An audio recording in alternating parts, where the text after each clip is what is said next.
Hey everybody, nice to be with you again. This is Richard Sachs, host on Lost Arts Radio. This is one of our educational live streams that I hope you're enjoying.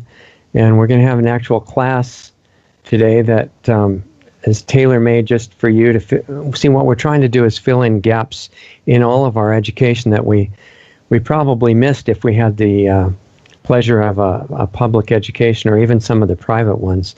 And some of these areas that we missed and we don't understand totally as a result are really important if you want to know what's going on in the world. One of them has to do with economics, a subject that the school system has convinced most of us is super boring, along with all the other subjects, actually. But it's not. It's important. It's really relevant to your life. You're involved in it every day. And you hear in the various political people are telling you, well, this new program's really going to fix it. It's going to make everything great. It's going to stabilize the whole economy. Everybody's going to be well off, and it's not going to crash or anything. And some of those programs work really well for a while, but there are elements that if they don't look at the root causes of how our economy works, they're always subject to some really serious manipulation and other problems. And I'm afraid that we're working with a situation like that right now, as we were looking at in some respects before the 1929 crash. And that crash, as some of you may know, was not just something that happened with no cause. It was completely created. And so what we need to do is understand more how the whole system works, and that this country, and I'm talking to you from the U.S., this country, along with almost every other country on the earth, is super rich in natural resources. And if those go into an honest economic system, then the people have a chance for a great life, and you don't have everybody on welfare having to be taken care of and controlled by government. So it's a really important subject. And I thought the best teacher we could possibly have for some background on that would be a friend of ours who's been at Lost Arts Radio before, Mr. G. Edward Griffin, and he's agreed to be here today for this and tell you specifically what we're going to do, but I want to welcome him to the show and really appreciate his time. We're getting a chance for a class taught in person by a world-class celebrity in this subject, so welcome, Ed. Thanks for coming. Well, thank you, Richard, for that overly kind introduction. I don't know about that world-class celebrity stuff, but I have swum around in this pond of money and banking, so it's always a favorite topic for me. I have to comment on your statement just a moment ago about how so many proposals are being made, and they sound good, and even they may work, apparently work pretty well for a while. It reminded me of one of the classic books I urge everybody to read. It had a profound impact on me when I was first starting down this path, by Henry Hazlitt, and it was called Economics in One Lesson. And I thought it was an absurd idea that you could teach economics in one lesson, because I had come through the university system and had taken a couple of economics courses, just enough to totally confuse me on everything. Right. But I think I had those courses too. You had the same ones. Right. And I thought, well, how can anybody claim the absurd assumption that you could reduce all of economics into one lesson? And when I finished reading the book, I remember staring at the wall and thinking, by golly, he did it. And, so I'd like to just paraphrase that lesson here, because it'll have a lot to do, I'm sure, with what we're going to be talking about today. And Hazlitt simply said that when considering the merits and demerits of any economic proposal, one must consider the long-range impact on all people, as well as the short-term impact on some people. And there you have it, because we get so wrapped up in thinking, oh, we got to take care of the poor or the handicapped or somebody that we favor. And we look at that one small group, and we can dream up all kinds of things that will help that one group and say, aren't we wonderful, how wise we are? But what we don't recognize is that in the long term, over many, many years, and who is paying for this and what kind of suffering that creates for other classes of people that we don't consider in this formula. And it's just something that it's so simple. And I just had to throw it in there because it is one of those basic rules that they do not teach in school. Well, actually, not only do they not teach that lesson, but they do teach you that to be something important and respectable, it has to be so complicated that practically nobody can understand it. And that shows you for sure that it's really great. And what you brought up is that the opposite is actually not just sometimes, but probably always the case, is that if you understand something in depth, you see the simplicity of it that leads to understanding all the details. So maybe what we should shoot for in this brief discussion today is what Henry Hazlitt did. And before we get into the details of that, just so people know you a little bit more as a person, before you were focused on economics, what steps brought you up to that from earlier in your life? Oh, golly, that's a story in itself. Probably not very interesting to most people, but it's a fair question because I want to be very clear to everybody that considers my opinions and reads my works that I don't consider myself to be an expert on anything. All I try to do is follow along after people who have done seminal work, pioneering work, read their books, interview them, study them, try and pick up what they learned and taught, and then I kind of put it together, arrange it, and parrot it to some extent, if it makes sense to me. Yeah. In other words, my job is to sort of repackage it, and because unfortunately I found that many people who have great technical skills or intellectual skills in some category of life, sometimes they have trouble communicating it. Well, my specialty from the very beginning has been communications. When I started into school, as a young kid, I somehow sort of fell into a class of teaching little kids in Detroit, Michigan about radio.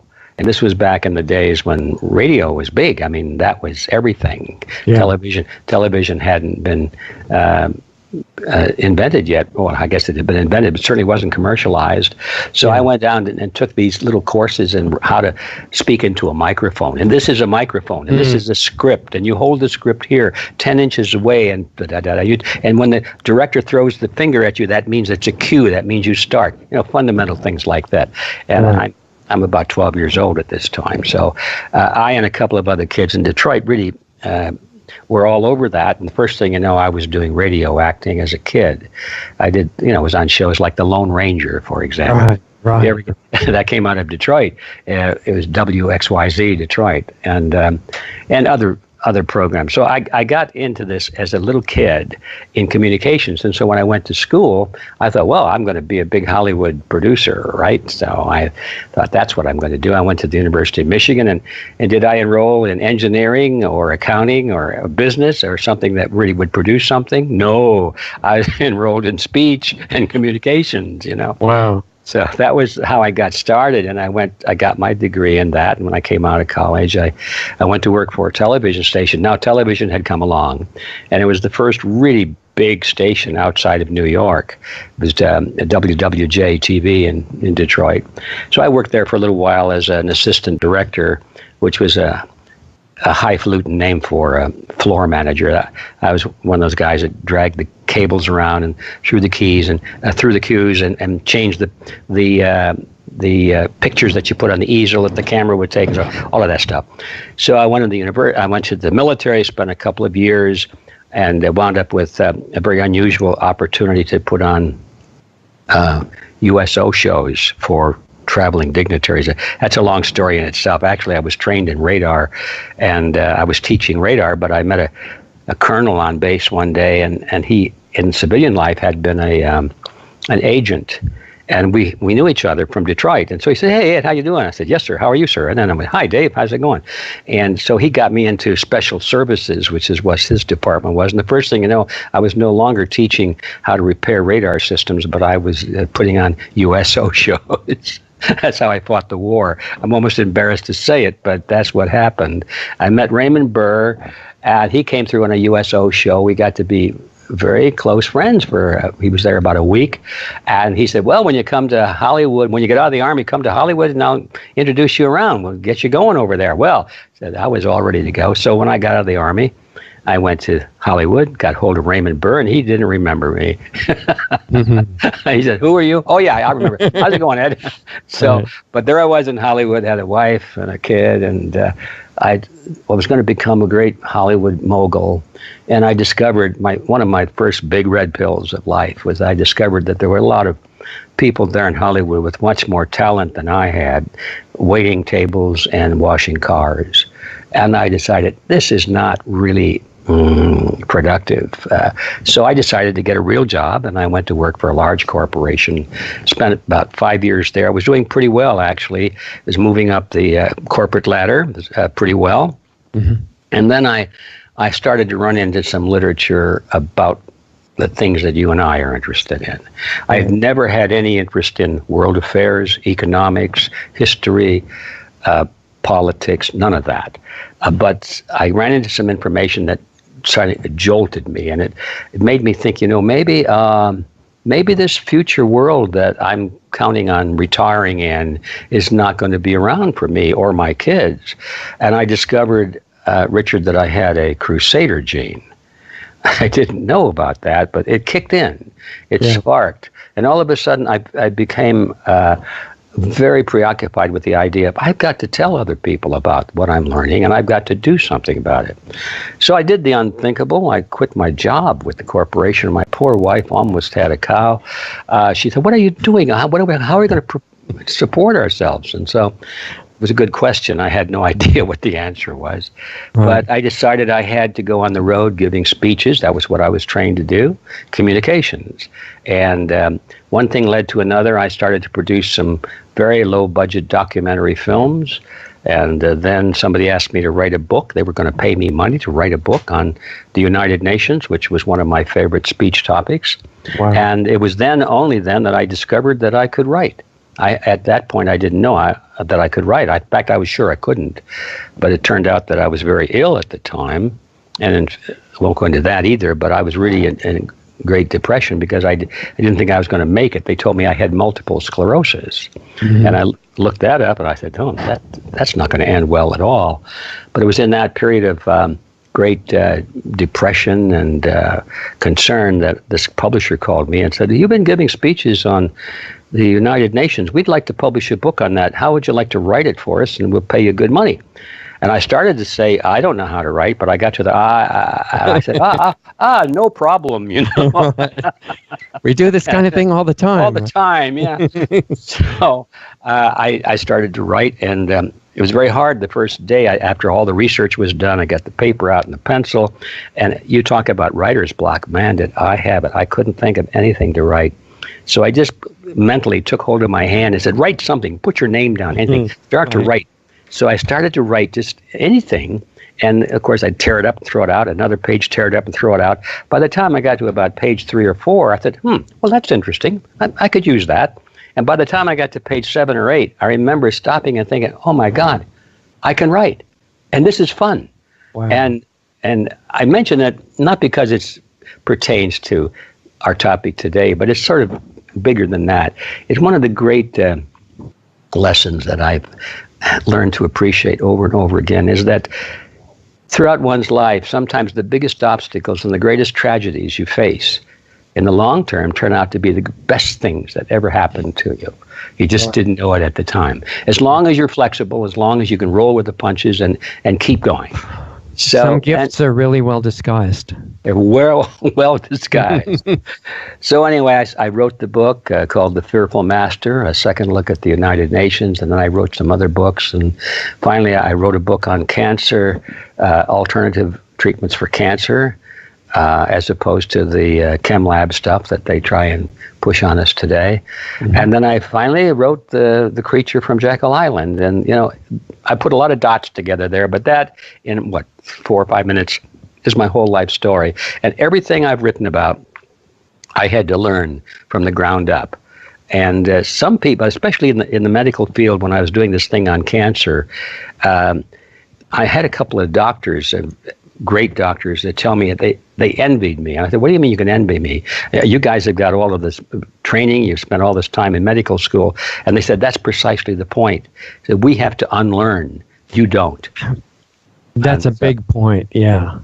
In fact, what you said before about that you were putting all these dots together, I find one of the intentional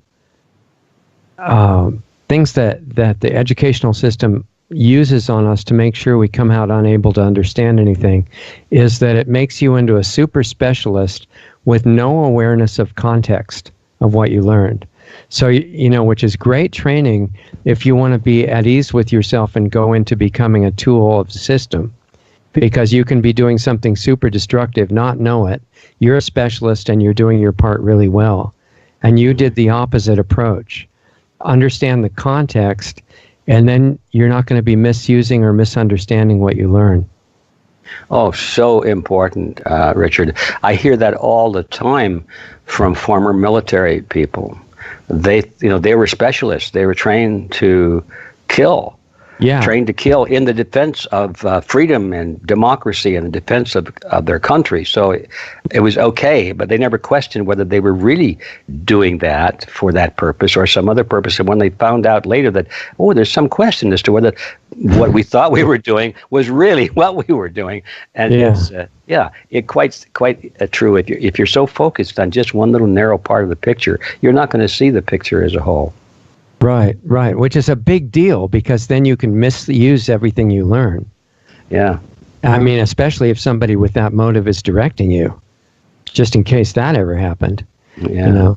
So, right. All right, so we have an introduction of our teacher for this little class of Economics in One Lesson, Part 2.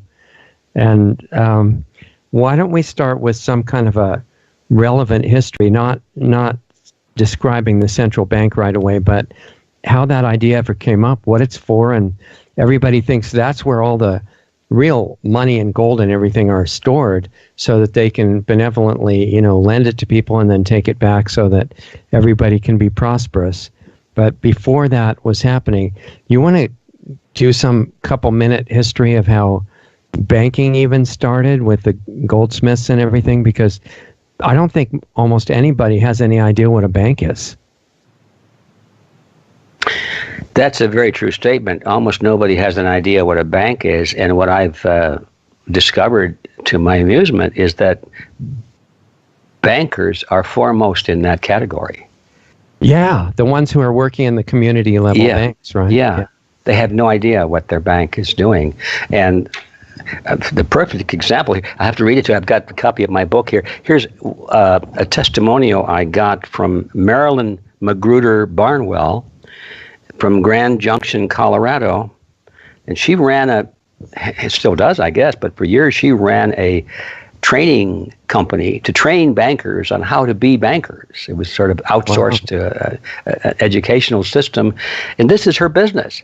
And she read my book, and she says, quote, "As a career banker and president of a bank consulting firm, I thought I had a good understanding of the Federal Reserve, but this book changed the way I view our entire monetary system." Wow, and she was teaching people. Teaching it, yeah.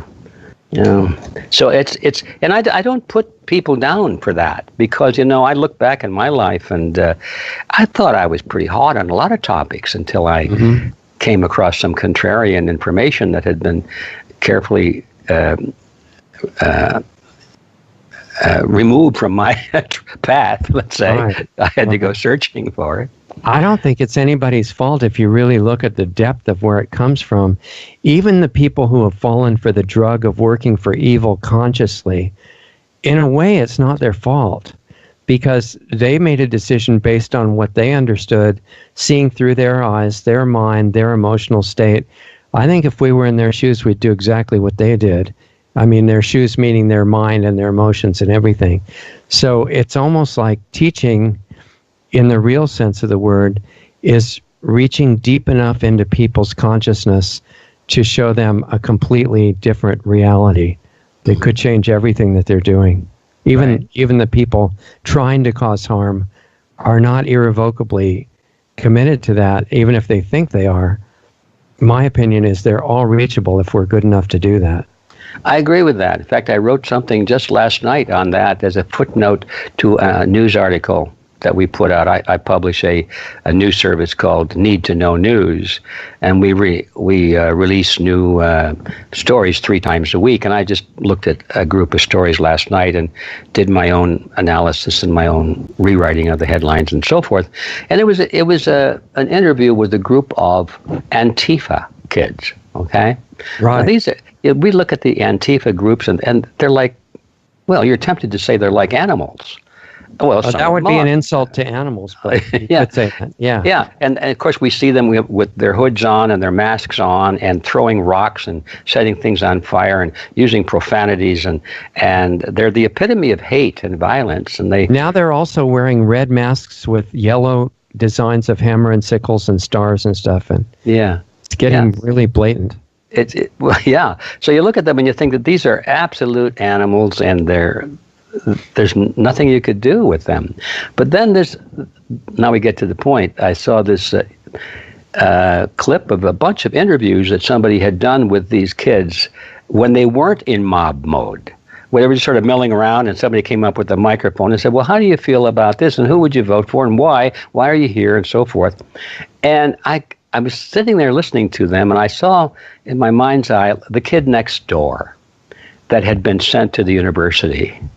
Wow. And they got him there. He was the kid next door. That's all he is. And he went to a university, and he got to be the focus of all the Marxist, Leninist teachers. Yeah. And all they were doing is just spouting slogans. And I know those slogans. I spent years ago, a part of my travels, which I didn't mention earlier, was that I became curious about this thing, communism, to the point where I went down to the communist bookstore in Los Angeles. They call it the People's Bookstore. Right. And I hung out there for quite a while. I think I bought all of the primary literature, and unlike most of those people working in that bookstore, I actually read it. Right. And they invited me to study groups, they called them, which I knew were recruiting funnels. They were trying to get me a little bit deeper involved into the party and so forth. And I played along with it. And actually, at one point, I thought, well, how do I know? Maybe I'll go for this. I haven't read this stuff, so I was really trying to be open-minded. But anyway, the point is, I've read this literature. I've read not only Marx, but I've read Lenin and Stalin and Mao Zedong. I've also read Hitler, Mussolini, and you know, all of the collectivists. They're all the same, regardless of how they say they hate each other. And I know the slogans, and I could hear these kids repeating these slogans. And they had no idea of what they meant, nor did they understand how this was going to be used against them at some future time. And I thought, these poor kids, they're idealists, deep down deep, really deep. They're idealists, and they want to do what's right for the world. And every one of these systems is guaranteed to take you into utopia, right? Yeah. And save the world and everything. Yeah. And part of the strategy of these collectivist opponents, whether they be communists or Nazis or fascists or whatever they call themselves, is that they have to have somebody to hate. They have to have somebody to say, oh, those are the people that caused it all. It's the capitalists, or it's the Jews. It's the Jews, or it's the whites, or, you know, they need this passion of anger and hatred against some class of people, because that is what shuts down rational thought. Once they get that metal door slammed down, then they can program them to do anything they want. And it's kind of nice because you're not responsible for anything. It's the oppressing class that is to blame for everything. Yeah, it's the origin of the victim mentality, for sure. So anyway, back to your question, which is good. How can you summarize the banking system as what it really is? And of course, I think in order to do that, you've got to understand that what it is not what it was, nor what it necessarily should be. Those are kind of 3 different categories. But in a nutshell, banking started off just as a natural phenomenon of asking people who had the means to protect their valuable assets to protect yours also. And the people who could protect their valuable assets, you know, in the beginning of any organized economy, were those that held first the precious metal ingots. In those days, the precious metals were iron and copper and brass, things you could use for tools of war. Swords. How long ago was this? This is not 100 years ago you're talking. Oh, no, we're going back a couple of thousand years, Right, okay. Going back to the Iron Age, you know. Before gold was the main value store. Oh yeah, yeah. It's always the thing is, what is the metal good for? And of course, the most important thing in a primitive society is to defend yourself against your enemies, or if you have a aggressive mindset, is how to conquer your enemies and take their stuff. So that's how it all starts. And so the ones that have the swords and the shields are the ones that are going to succeed in that kind of an environment. So the metals that go into swords and shields are precious metals. And later on, after that's all taken care of, they move up the scale, and there's a little bit of luxury involved. The first things that were exchanged as money was not even metal, it was food. I mean, that's the most basic survival component. So cows were basically among the first tradable objects of food. In fact, I understand that in Latin, the word for cow is pecunia. So there we have the origin of a pecuniary transaction is a monetary transaction. So, well, what's the difference between that using cows as money and just bartering cows? Are you talking about the same thing, or is there a difference? No, I'm glad you brought that up. There's a difference between barter and money. In barter, let's call barter pre-money, because there is no money. It's just exchanging of one thing for another, direct. Right. Money, by general definition, is an object of exchange for something. It's an intermediary of exchange. It's not the thing itself, but it's something that's an instrument of exchange. But I always thought that had to be something lasting, and cows are not that, they're perishable. So how do they become money like that? Well, cows are good for money for as long as they live. And as you say, that maybe there are better forms, but while they're alive, cows are good. Better forms, of course, are metals. They last forever. Yeah. If they don't oxidize, they last forever. Which is why gold is so useful. It doesn't oxidize. So, but you really eat gold, and so you got to have enough cows and chickens and wheat and all that stuff in exchange and in abundance before you can move up the scale another 500 or 1,000 years. Your economy is evolving and getting more complex. Now you can begin to think in terms of jewelry and precious metals, of silver and gold and things like that, make goblets out of it and so forth. Right. So as society advances in complexity, then the instruments of a medium of exchange become more sophisticated and less immediately useful, but they all have to have something of intrinsic value. I mean, there are societies that used like seashells as a medium of exchange. And interestingly enough, those were in societies where seashells were on the beach. So they were pretty easy to come by. But that seems like a contradiction, doesn't it? It is. And for that reason, these never became serious medium of exchange. They were used for a medium of exchange, but just sort of like trinkets, like I'll exchange my blue stone for your green stone. Right. Because, well, we like greenstones, that's all. And this is a really fine shell. I'd like to add it to my collection. But they're not as good as a medium exchange as something like a metal, for example, which never perishes. It's always useful for something, and some things are more useful for something else. The bottom line, I don't want to get too deeply into it, but it's really not complicated. I think any grade school kid can understand it, that the more use something has, the more it is a candidate to be a medium of exchange. Right. In a society where everybody smokes cigarettes become a very excellent money. Yeah. Even though they're consumable, still cigarettes have always been chosen as money where a lot of people smoke. And they're very useful as money in prisons, I understand, and that kind of thing. Right. So and they last for a while. They don't rot right away or anything if you keep them dry, right? I don't know, I guess. I think. Well, anyway, the principle, though, emerges from all this, and that is that there are many things that can be used for a medium of exchange, and that's the definition of money. But some things are better than others, and there's a whole list of those qualities. They have to be fungible, which means that one unit is just as good as another unit. There aren't some that are better than others. They have to be, they last for a long time. They have to be divisible. They have to be have a useful purpose. They have to be rare. That's an important thing, because you don't want it. I mean, a log is valuable for something, but you can't carry it to the market with you. So it's got to be rare. It has to be recognizable too, right? Yeah. In other words, not easily counterfeited. Not easily counterfeited. And it has to be measurable. It has to be a way to measure its value. With metals, you can weigh them. You can test their purity. Right. Now, you get into a problem with diamonds, for example. Diamonds have a lot of quality for this, but not everybody can judge the value of a diamond. They can't even tell if it's a real diamond or not. Yeah. So that's a weakness. And it just seems that every time you look in history as to what people have chosen for the ideal medium of exchange, meaning money, it has always, when free to choose, it has always eventually become precious metals, preferably gold and silver. That's not because some government agency or some wise group of people in a committee said that should be it. It's because that's what evolved and society chose through trial and error. I think that we should listen to that. But nobody wants to listen to it. They think, well, those were stupid, primitive people. Now we're smart. We've been to college. We've studied economics at the university.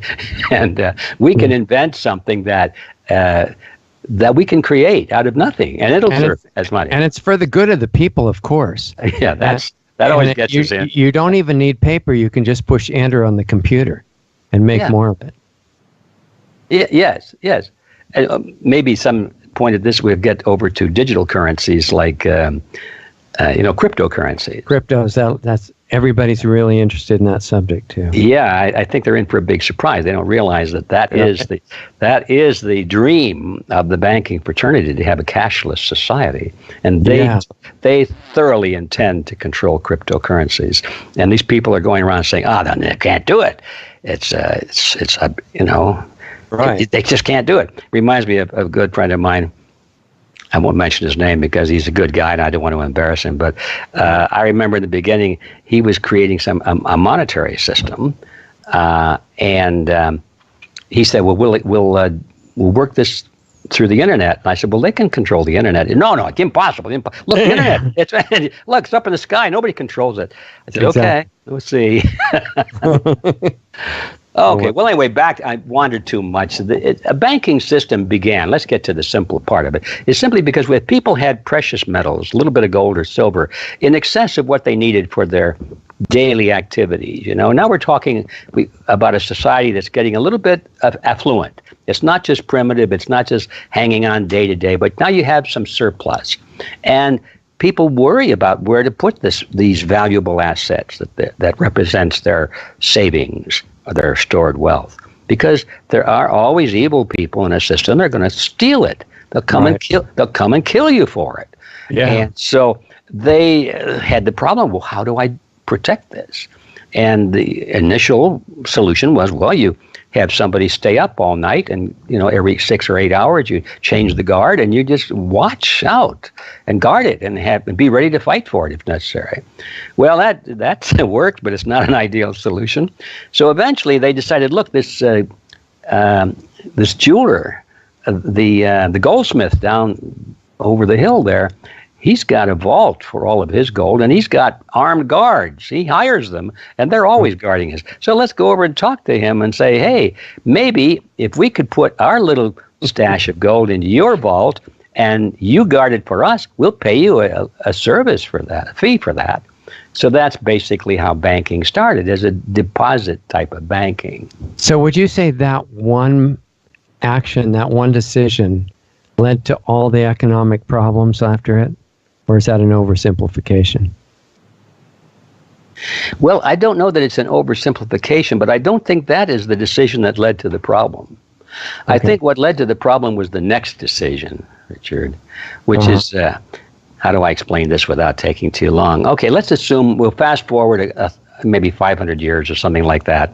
So that now becomes the tradition and the custom for everybody to take their excess assets, gold or silver, and give it to a goldsmith to guard. And they stopped calling themselves goldsmiths. Now they call themselves banks. Okay, but the same people, the same thing. Now they're banks. And let's just say that the top banker has a son. And the old guy is getting kind of old. And the son says, "Hey, Pop, I've been looking at all this gold and silver we have here in the cave, and we're guarding it. And, it just sits there. Nobody comes and asks for it anymore. Oh, once in a while." He said, "I've been keeping track." And he says, "I think about in a year's time, maybe 7% of the people come and ask for the gold and take it out. And maybe they'll bring it back again shortly, or maybe somebody else will bring it back. But we're never down more than 7%. And this has been going on for years, Pop. Why don't we lend some of this out? I mean, nobody will know the difference. I mean, it's not going to hurt anybody. We can lend some of this gold out and charge interest on it." And Pop would say, "Well, no, that's not fair. I mean, it's not our gold to lend. We're guarding it. Right. No, we're not. We can't lend it." But yeah, Pop, no, listen to me. I'm telling you, 7% is all we have to worry about. So it's like if somebody had you taking their car in your garage because you had a really good garage, and they said they'd be gone for 10 years, and they said, "Well, why don't we use the car for a chauffeur business or something? Nobody will know the difference." Exactly, yeah. Or like somebody coming into a restaurant, checking your hat in, and then somebody renting your hat out while you're come back next week and get your hat. Yeah, there's serious questions about the ethics involved. But so the old boy says, no, we can't do that. That's not fair. But then he dies, and now the son is in charge of the business. So the son says, "Well, we're going to do this. This is going to be our best practice here." Right. So he starts to lend out 7%. And then by this time, he has his son, and the son comes and says, "Hey, Dad, we're only lending out 7%. And I think we could easily go to 15%. Look, nobody ever comes to you." So this goes on. Father says, no, that's too dangerous. So that guy dies, and the second son inherits the business. Now they're loaning 15%. And then another generation, they're loaning 70%, and so forth. And so we come through this process of evolution to what they call fractional reserve banking. Which cannot start as long as they're using gold and silver for money, right? Because nobody would. Oh, yes. Well, no, only if you make it into paper. Well, yes, as long as they leave the gold in the vault. Theoretically. Theoretically. And as long as when you issue the receipt, it says this receipt is payable to the bearer on demand for gold. Now, if you're totally honest, you say, well, we don't have enough gold now to meet all those receipts if they came in at the same time. But they argue that, well, they don't come in at the same time. So why do we worry about that? And if they do come in at the same time, well, now we've got what they call a run on the bank. Right. And then the bank has to close its doors, and a lot of people lose their money and so forth. Right. So that is really, in a nutshell, how banking evolved from just protecting somebody's gold and silver into dishonest banking in terms of lending money that doesn't really exist, or it's somebody else's money with a prior commitment to it. Well, right. And so the beginning decision that you said may have been the first bad one, to lend out 7% of the money, that was unethical too, because it wasn't theirs to lend. Oh, yeah. If that's what you meant by the first decision, I misunderstood. I thought you meant to put the gold into the vault. No, I meant to put the gold into the vault because the guy was going to fall for this other stuff after. But, the 7% decision to lend that out was dishonest. Yes. But then a whole other level of dishonesty was when they said, let's lend out more than 100%. By making receipts, because I'm assuming in the beginning, they didn't lend out receipts. They lent out physical gold. Well, at some point, right? In the beginning, I believe they did, and I've never seen a lot of good statistics on that issue, but I think we have to assume that that's the case. We do know that this became a major practice after paper receipts became widely circulated. Right. Because that made it so much easier. Nobody wanted to carry the gold around. They wanted the receipt. As long as they were sure that their neighbor would accept it, that the receipt made a lot more sense. Right. And then so there was this huge step after they were lending 100% of the gold out. They lent out 200%, and then wherever it went from there. Well, yeah. And of course, in order to be able to even make your books balance, even with the most clever accounting practices. If you are saying somewhere in your financial statement that these receipts are ultimately backed by gold bullion, if you say that in any way, then you've got some kind of an anchor there that, well, how much can you create, you know? And then when you go beyond 100%, the bells start to go off, which is why they have to get rid of the gold standard completely. Now nobody claims that this money is backed by anything. So that was the next step, is that there's no gold at all. That's right. Yeah. Okay. And yet somehow the bankers are such masters at this that even though there's no gold, people still make them the authority that has the license to lend out money that doesn't exist. Well, they accept them as the authority. I think what makes them the authority is a combination of government backing and approval and licensing, so to speak.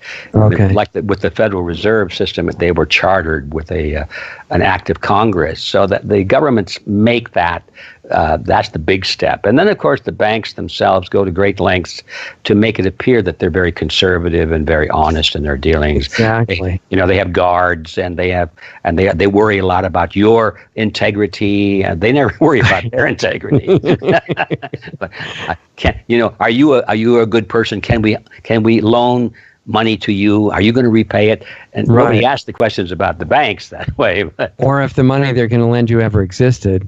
Right. Yeah. Yeah. So it's a business model. That's what it is. Maybe we're skipping steps. We got to the point where they lent out money that was more than the gold.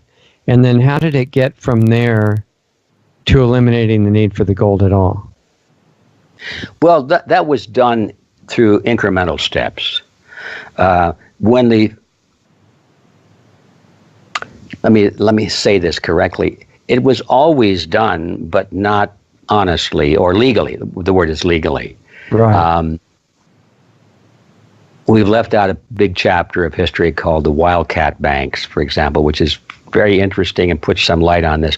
When the second central bank of the United States was terminated, then the United States became rampant with what they call wildcat banks or wildcatters that were spreading up all across the Midwest and in the frontier West.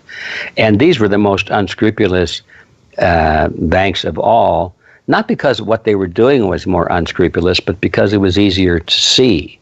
They would take a barrel, for example, and put it sort of in the waiting room of a bank. Now, remember, these are frontier banks, and so these are not luxurious marble buildings. These are like wooden structures, like probably somebody's barn today, but it was a bank, and they put the barrel out there, and the barrel would be 9/10 filled with nails, and at the top 10% they put gold coins in there. Okay. So people could come in and see the barrel full of gold coins, and the guards standing around with 6 shooters, don't you dare, don't get too close to that barrel, ma'am, So they were guarding this barrel of gold, and they wanted that to prove that they were really keeping the gold. They had it there, and they didn't. That was just a facade. And it's kind of what goes on in a more sophisticated scale all around the world today. So I mention that because that is blatantly dishonest and illegal, because whatever rules and regulations existed in those days, it did not include that. But today, they do basically the same thing, but they make sure there are laws passed first that authorize it. And they make it sound like it's a good thing because it stabilizes the society and prevents inflation or runaway unemployment or something like that. So most of what is done today is pretty much the same as what the Wildcatters did, but because of legislation such as created the Federal Reserve System and a lot of state banking laws, they have institutionalized it and made it legal. So what number of central bank in the U.S. banking history was the Federal Reserve, and what was the sequence, how it came through the ones before it? Well, the Federal Reserve System, again, is a big surprise to me when I got into this, is actually the 4th central bank that America has had since its foundation. The 4th? I thought it was the first. Right. See, that's how much I learned in school. No, it's the fourth. But first we have to understand, what is a central bank? What does that mean? It's not a bank, really. At least the Federal Reserve System isn't a bank at all. The Federal Reserve System is a cartel of banks. The Federal Reserve has no banking services whatsoever. It doesn't guard any deposits. It doesn't make loans, except to other banks, interbanks. But I mean, reserve is in the name, so it must have these vast reserves of money just in case, right? Sure. No, it doesn't have any reserves. I guess if you look down the books, you'd probably find a column that says reserves, and there would be some numbers there, but it'd be extremely small. Because I think, if I remember correctly, when I went through the Federal Reserve Act years ago when I was researching this, there was some requirement that all the member banks had to put up some kind of, and they called it reserves. It was like they had to put up some money. It'd be like if I want to buy $1 million house, maybe I've got to put up $500 deposit. Right. You know, just a little teensy bit of good faith money goes into it. Yeah. And so that's the level of reserves. I think we're safe to say there are no reserves of consequence in the Federal Reserve System. So a central bank, let's just deal for a second on that, is the word that's given to a group of banks, an association of banks, they like to call themselves, that have formed into, the right word is a cartel.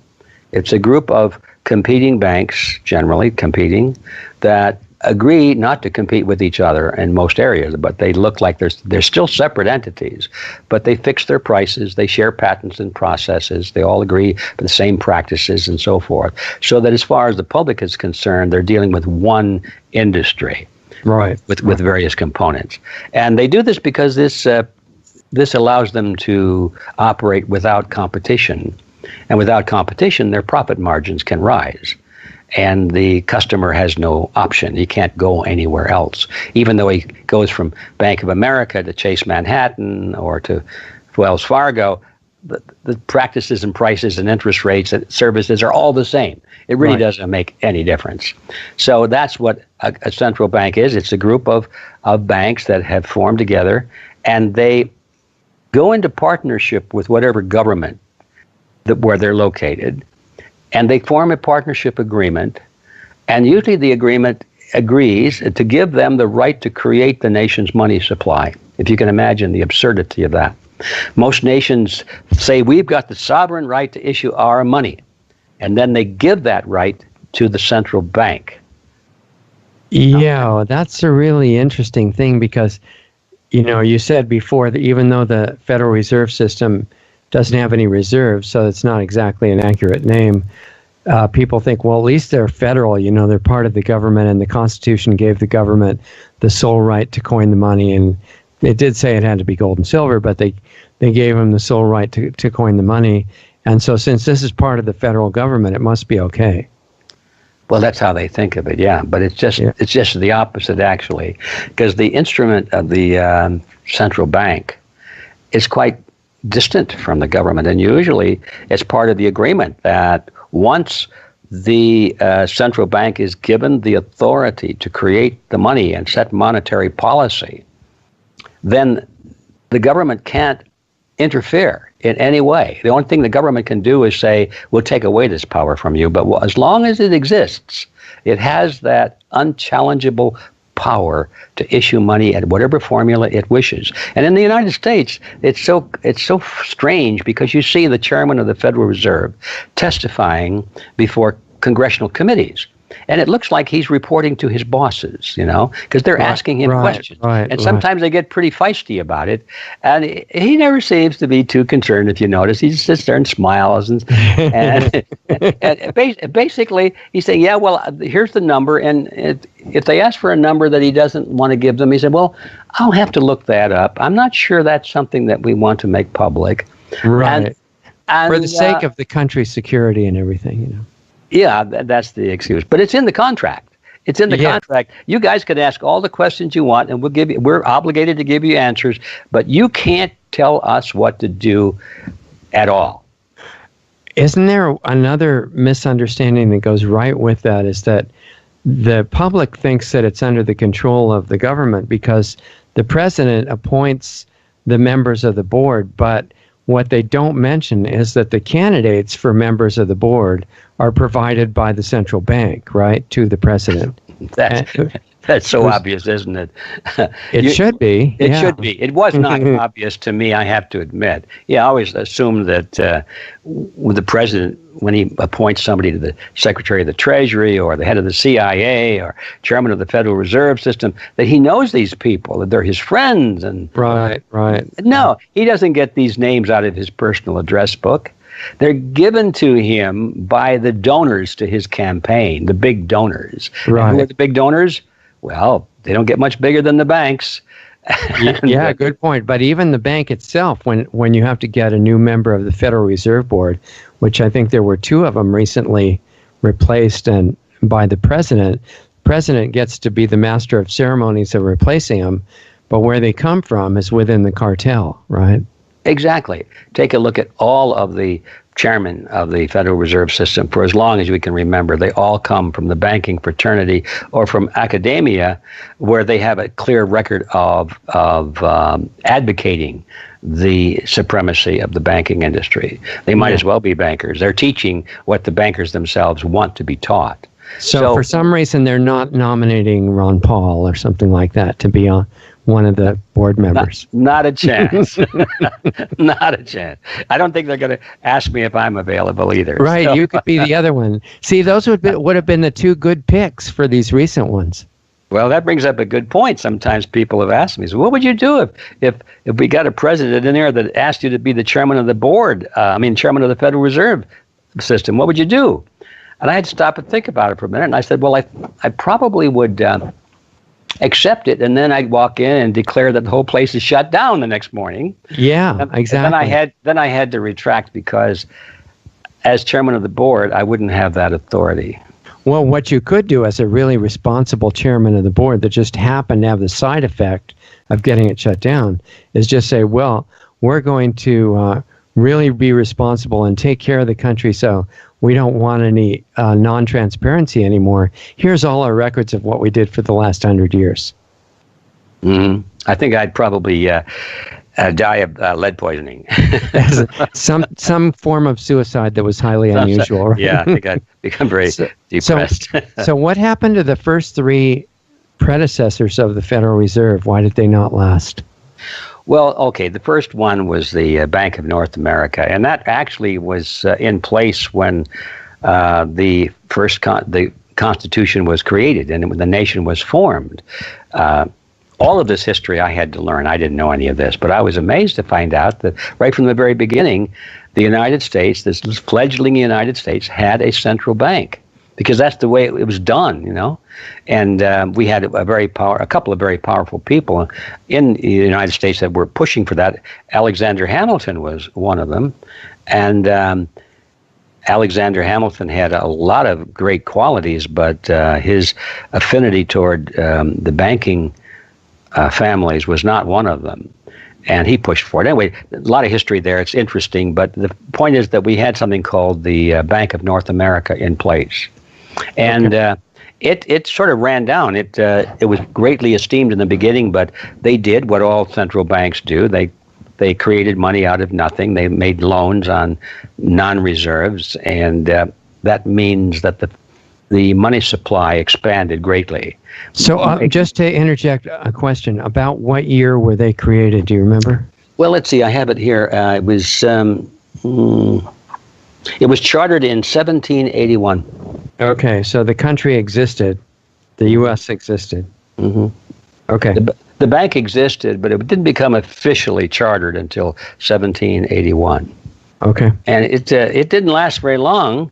Let's say I don't have the dates here, but anyway, it didn't last very long. Maybe 1783. All right. Oh, wow. Okay. Yeah. So it ruined the economy very quickly because first of all, understand it's a small nation and the quantity of money in circulation is not very great. So small differences in quantity can have a huge impact on the purchasing power of the dollar.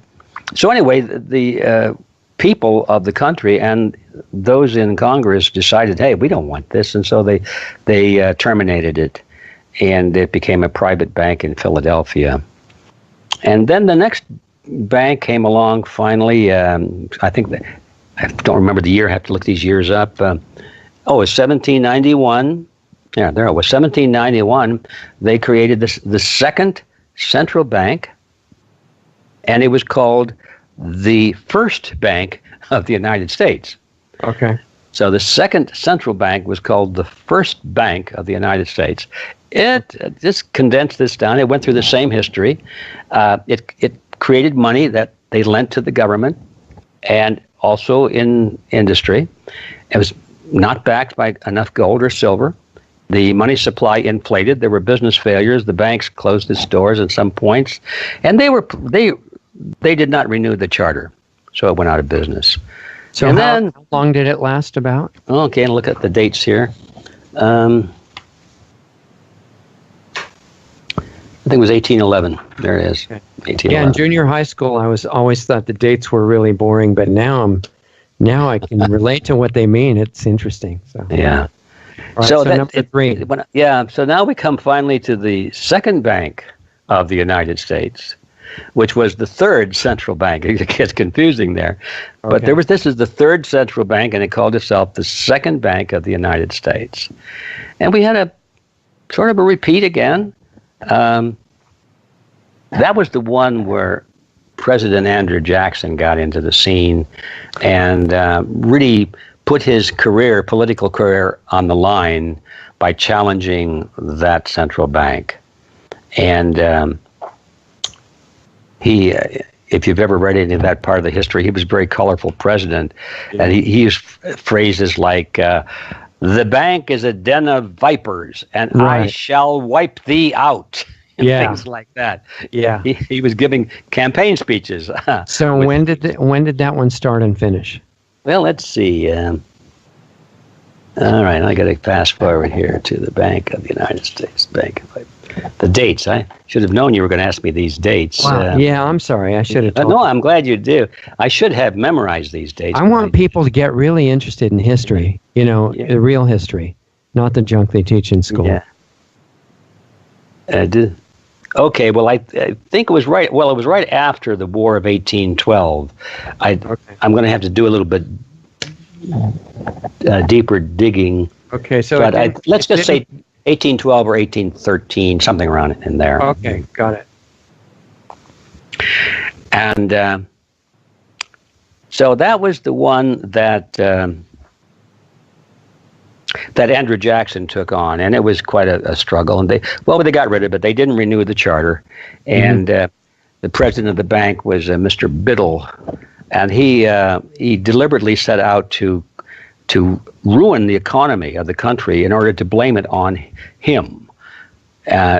He withdrew a lot of loans and contracted the money supply consciously and very quickly, deliberately trying to put people out of business so that the resulting chaos, he could say, there, you see what happens when you close down the venerable Bank of the United States? In other words, to make Jackson look bad, right? Yeah. Mm-hmm. And people not go along with him. Oh, yeah, and they started to go along with it because, how did they know? It's just the same today. How do we know unless we really dig into it? But actually, Jackson was censured by the Senate for this act, and it didn't look good for him. But then, through a series of almost accidental discoveries, it was discovered that Biddle himself was the one that had laid down the strategy to bring this about. And once that became public, then the game was over. Jackson was vindicated. The censure in the Senate was rescinded. Biddle went into hiding.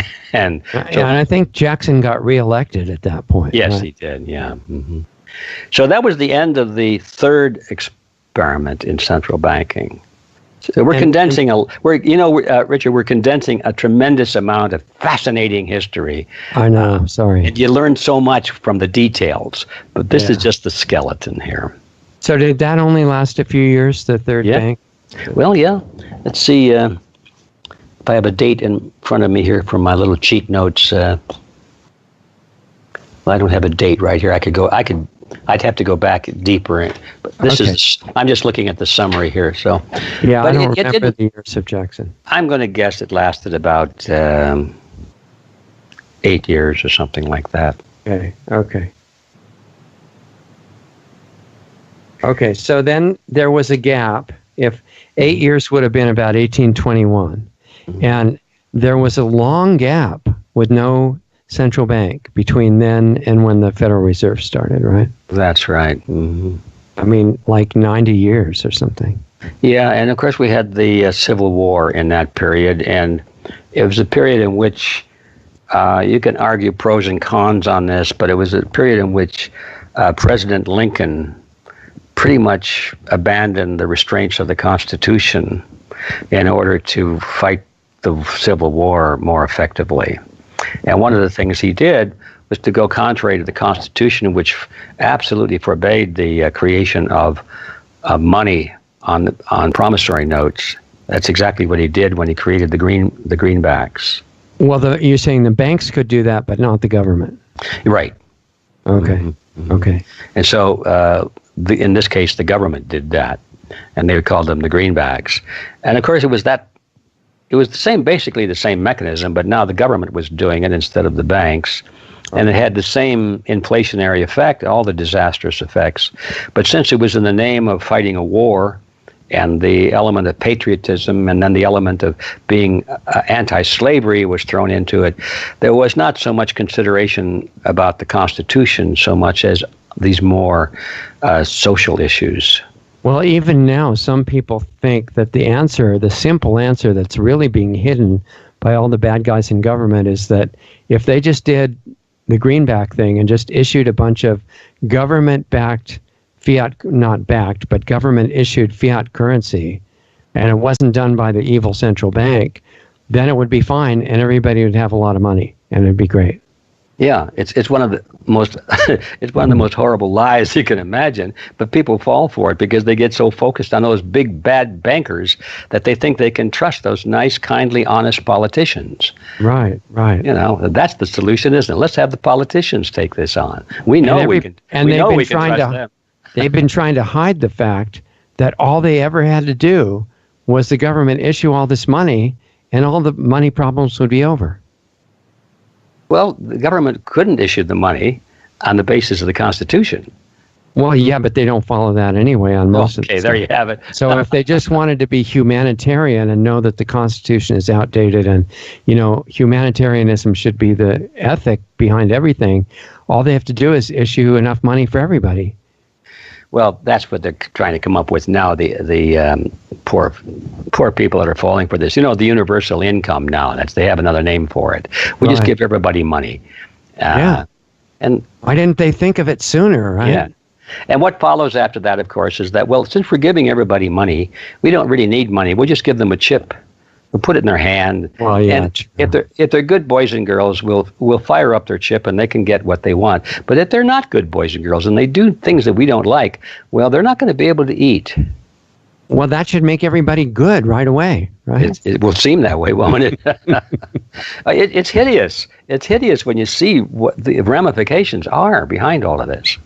Yeah. Yeah, well, you get into issues like the new idea of the social credit score. Yeah. Right, to see if you're a good citizen. Yeah. Mm-hmm. You need a cashless society to really enforce that. You do. Mm-hmm. So when they had this gap of this 90-some years between about the early 1820s and 1913, this is one of the most dramatic scenes that you talk about in the Creature from Jekyll Island, which everybody, by the way, should buy and read. Amazon or wherever else you want them to buy it. But one of the big scenes that you described was this meeting. The reason for the title of the book is Jekyll Island comes into this, and there's some people that think of a way to end this long dry spell with no central bank. So you want to just give an idea of what was happening with that? Yeah, the tail end of that period was rift with bank failures. What we had, Richard, is that although the federal government did not have a central bank, all of the states did. All of the states had enacted legislation to create state banks. And pretty much they gave the state banks the same license to steal that we had been dealing with the federal, the central banks that we had gone through to get rid of 3 times. Okay. So the states picked up that, and so there were state banks operating on pretty much the same principle. And so as a result, there were economic crises happening like little flashing lights all across the land, but they were sort of geographically limited to one state at a time. And but still, the net impact was devastating, and there was a great clamor for banking reform because banks were going belly up. There were bank runs. People were losing their total deposits. They were being wiped out. Prices, inflation was going up. Banknotes were no longer accepted great discount, and so forth. Now, the gold standard was still in place at this time, right? It's partially, it's just that they were cheating on it by the fractional reserve. Exactly. Yeah. Okay. Yeah. It's disturbing to see that when the Federal Reserve System was created, even then, I don't remember the exact percentage, but money was not totally backed by gold and silver. Even then, they had already managed to make that legal without having a central bank. So we didn't start from a solidly backed gold system at all. We started from fractional reserve banking. So that's never really been done in this country. That's what you're saying, right? I'm thinking. I think that's a true statement. It's never really been done in this country and in most countries. There are very few exceptions. I think that one of them that comes to mind, it was a short period of time in Scotland. And this was even before the Bank of England. I mean, this goes back historically. There are very few and very short periods of time that banking has ever been totally above board and done exactly what they said they were going to do. And interestingly enough, the banks flourished in those short periods of time. But the temptation to go beyond that and make a real killing has always been too great. Right. Okay, so how did they arrange to start the current central bank in the U.S.? Well, as I was saying, there were a lot of bank failures and a lot of discontent. And the banks were, especially the ones in New York, now let's face it, that was, for all practical purposes, the financial center of the country. So all serious financial transactions took place in New York. And those would be at the Rockefeller banks and the J.P. Morgan banks. And they were the lions. But as a result of that, people were concerned that Wall Street and these lions had too much power over the economy. They determined who got credit and who didn't, who got good credit and who didn't. They determined who got their loans called in and who got extensions, and it was all sort of a good old boys club. If you're on the team, you did well. If you stepped out of line, you were through. And there was a clamor for banking reform, is the phrase they like to use. It was, let's reform banking. Let's put control of all this wild nonsense. Let's get it tamed and put our good Congress and our good politicians in charge of it, and they'll solve the problem. And so they wanted banking reform.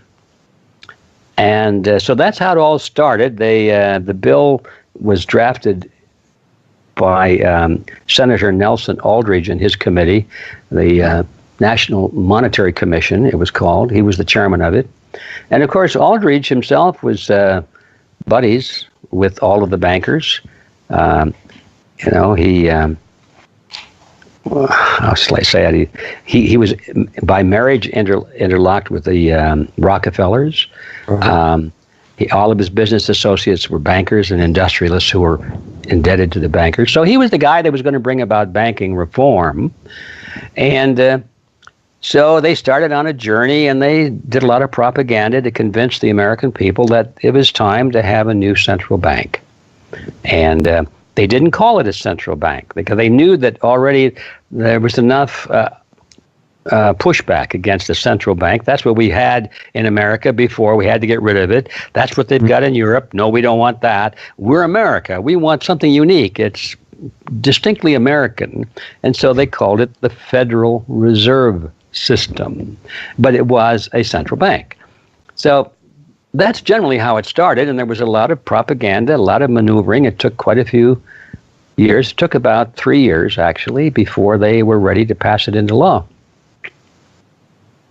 And of course, the story, the drama comes when these representatives of the biggest banks in America got together in November of 2010 and got on board Senator Aldrich's private railroad car that left out of Hoboken, New Jersey, and traveled on by rail 2 nights and a day to the south to Brunswick, Georgia, got off and took a ferry boat across the inland straits to Jekyll Island, which was a private island owned by the wealthiest people in America at that time. That's where the J.P. Morgans and the Rockefellers and all of their industrial friends had estates on this island. It was a resort island, a big clubhouse, beautiful building still there. You can visit it. And so they met there for a whole week in the privacy of that clubhouse, and they hammered together all the details of the next Central Bank of America, which they called the Federal Reserve System. Wow. And then there was a thing where they came into Congress on Christmas Eve, was it? 1913, 3 years later? And well, it was, Congress had already broken for the Christmas recess. Right. And there were not too many people there. Some authors have made a big deal out of that, and I can see why. I mean, why would you do that when, if you were trying to hide something? And I'm sure that probably had some reason, some basis on it, because they didn't want a lot of debate going on. But the record shows, as far as I can tell, Richard, that they already had the votes in their pockets. Okay. Had it been done a month earlier, I'm sure that it would have passed. There just would have been debate. I think that's what they were trying to avoid. Efficiency, yeah. Yeah. Okay, so now, 105 years later, we still have the same bank, central bank. We do, yes. Mm-hmm. And the creature has arrived, and it's still there. Yeah. And there are people that say that the way that it's set up, it's like, who was it? Meyer Rothschild said that he doesn't care who makes the laws if he can make issue the currency, and that's what they're doing. So a lot of people are saying that the central bank basically is doing two important things. One is completely controlling the government, and the other is siphoning off most of the wealth from the actual people that live in the country to come back to the profits of the Federal Reserve System, which, if it were ever really audited in full, without all these areas they can't look at, it would show almost infinite profit on no investment. You think that's accurate? I think it's amazingly accurate, yeah. Mm-hmm. Yeah, it's ever since the Federal Reserve System was created, there was a reversal of the trend toward the creation of a middle class. Okay. And it's sort of shuddered to a stop.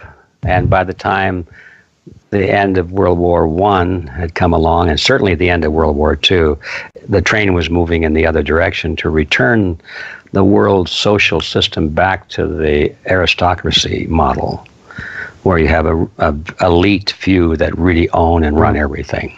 So there's so many words that people just use, and I don't think the majority of the population, thanks to modern education and all the programming, know what they mean. You look at something as simple as the middle class.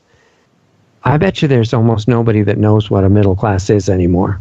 And they would think, if they had to really think about it, that it's the people with the middle-sized income. But the idea of a middle class, why you want to support it, is not to favor one class over another. It's to make it so as many people as possible in the country can enjoy prosperity and freedom and a good standard of living, right? And if that disappears, it's not as good. Well, I like that analysis. I have to admit, I'm probably guilty of thinking of the middle class more in terms of economies and financial abilities than in terms of other elements, which I I catch your point. Probably far more important. I mean, the level of education, personal independence, freedom to be who you want to be is more important than just having a lot of money in the bank. But now that I'm thinking about it, I have subconsciously thought of the middle class as a way of never challenging the upper class, because I figure if the upper class, in terms of money, has made their money fairly and not through plunder, legalized plunder, which we were talking about, but if it was because they had done something great for mankind and people wanted to buy their goods and services, more power to them, Yeah. I've always thought about the middle class of being a way to encroach on and eventually eliminate the lower class, so that there was no longer any lower class. Nobody's just trying to avoid starvation every day. Exactly, yeah. Right. And another advantage of eliminating that class, you're not killing the people, you're moving them into the middle class. And so you don't need this vast amount of money to help them survive because they're already surviving. Mm-hmm. Right. And also, I've noticed that when the economy is going really well, and there is freedom, which is becoming more and more just a theoretical academic point because we're not seeing it happen in real life. But when it really happens like that, one of the industries that starts doing really well is true private charity. And they take up the slack, and the government's really not needed for that anymore. Very good point, Richard. I become aware of that periodically when I come across some old doctors. They're still around. Yeah. They'll tell you that back in the day that when government didn't provide for anybody's health care, everybody had it. Yeah, it was really different. Everybody had it because if you couldn't afford it, the doctor would take care of you anyway. Dr. Paul talks about that, right? Yeah. 30% of his time free. Yeah. Something like that. But now that we got it all institutionalized and allocated to somebody's tax bill, and we got exemptions and ways for some people to escape it, well, nobody cares. That's all being taken care of by the government. So now we got people deathly ill.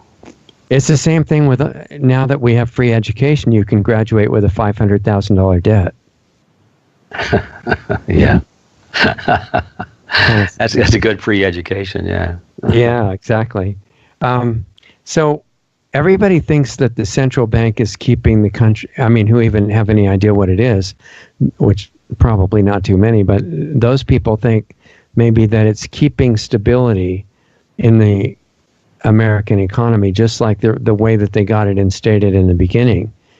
But if that's not true, what would it be like if the central bank wasn't there? Would we go back to criminal state banks taking over? Does it make it any better, or what's the difference? It's a hypothetical question because we've never tried it. We don't really know. Right. But I see that all of the elements are in place for us not to go backwards to the criminal state banks, which are merely smaller versions of the criminal federal bank. Individual central banks in each state, right? Yeah, it's just a decentralized version of the same scam. Right. So we don't want to, I don't see going back to that as any improvement at all. But what I'd like to see is to go forward to a point on the spectrum where we have never been before.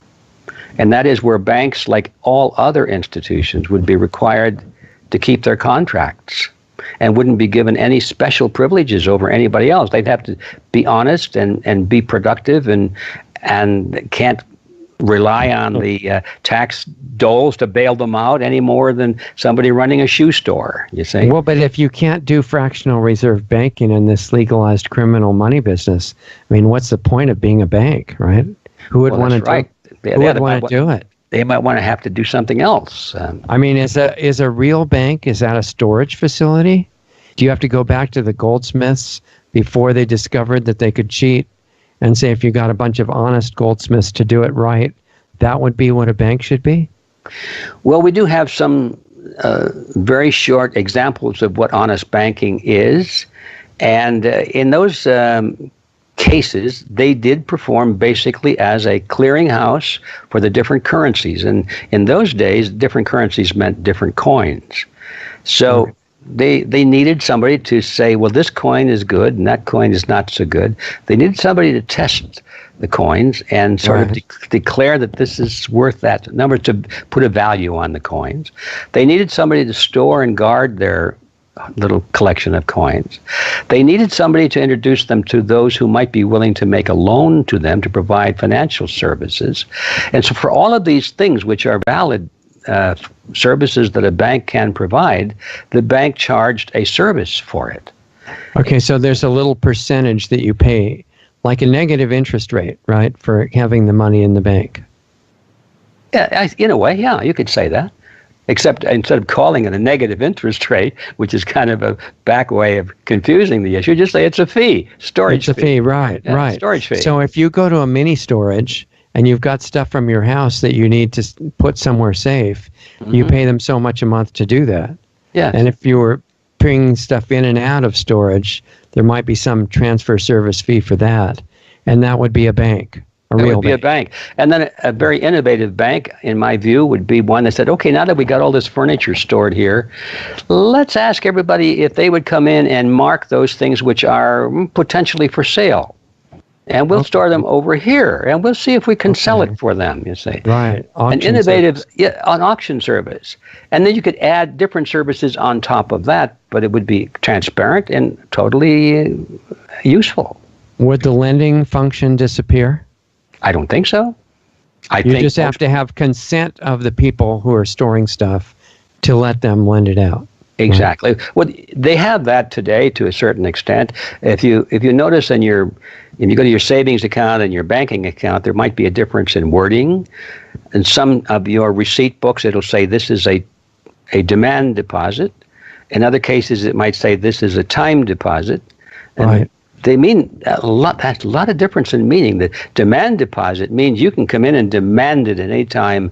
That means, brother, we're not going to lend it out or put any encumbrances on it. It's in the vault. Now, you might have to pay a service for that. But the time deposit is one that, if you want your money back, we need some time to give it to you because we've loaned it out to somebody. And it's going to take us some time to get it back. That's a fair, honest statement of an arrangement. And for that, they will pay you money to store your money there. Okay, yeah. If you let them lend it out, then it would be an above-board arrangement with mutual consent and everything, totally different. Yeah. Most people don't realize their money might not be there. But that's getting grayed out anyway because the bank is allowed to just issue money that they don't have, and they could do the same thing to pay you back. You have a piece of fiat currency. They could just say, just a minute, let me print another one and give you your money back. Mm-hmm. Mm-hmm. Yeah, it's a slow transition, an evolution going on. And I wasn't aware of it until fairly recently. I realized that it used to be that the banks would make money off of interest on loans of money that was put on deposit with them. Right. And then they expanded that so that they could build on top of the amount of money that was put on deposit with them. They could create more on top of that, and that would increase their interest profit level considerably. And then at some point, they don't even care about the money that's in there in the first place. It's all created out of nothing. Yeah, it's just fake money anyway. It's all fake. And so the only reason they have an interest in your money being in the bank is so it can move through your account, through your credit cards, and they can collect service fees. Right. And also use it as a means of loaning it to you at interest. So it's no longer just interest on money on deposit. It's for velocity and charges. Well, so now that we do have this central bank that's called a Federal Reserve System, just to confuse people, what's the relation between that authority and the local banks? Well, the local banks, most of them are merely part of a larger banking system that itself is a member bank of the Federal Reserve. They're part of the Federal Reserve. See, the Federal Reserve is nothing more than a cartel. Right. It doesn't really exist as an entity. It's an association of banks. That's all it is. It has a contract, has a charter, but it's just like it's just like the AMA is an association of doctors. It's not a medical establishment. It's an association of doctors. Are the owners of it partly outside of the U.S. or are they all in the U.S.?